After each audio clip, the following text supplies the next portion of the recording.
జై శ్రీకృష్ణ. భగవద్గీత అంటే చనిపోయినప్పుడు పెట్టుకునే మరణ గీత కాదండి. ఒక పూజా గదిలో పెట్టుకునే పవిత్రమైన గ్రంథము కాదు.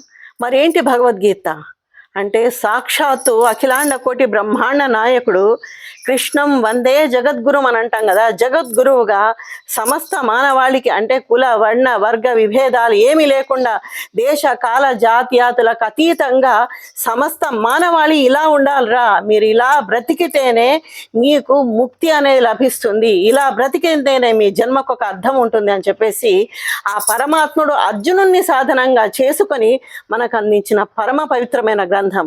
ఆ గ్రంథము మన జాతికి ఆయన ఇచ్చిన కానుక. మరి అలాంటప్పుడు భగవద్గీత పారాయణం చేయాలి కదా. పారాయణ చేసినంత మాత్రాన మరి సరిపోతుందా?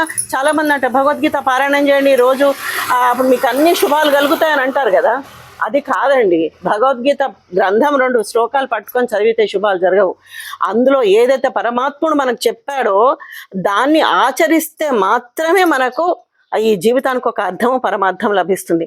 తప్పకుండా ప్రతి వాళ్ళు భగవద్గీత పారాయణ చెయ్యాలి.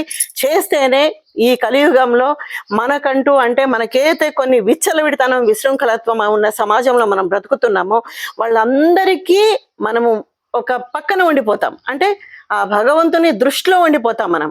అలా ఉంటే మన జీవితానికి ఒక అర్థం అనేది ఏర్పడుతుంది కదా. తప్పకుండా ప్రతి వాళ్ళు భగవద్గీత పారాయణం చేయాలి. మీ పిల్లలకు కూడా తప్పకుండా మీరు చెప్పాలి, చేయించాలి. దాని అర్థము పరమార్థము అన్నీ మీరు తెలుసుకొని వాళ్ళకు చెప్పాలి. సరేనా?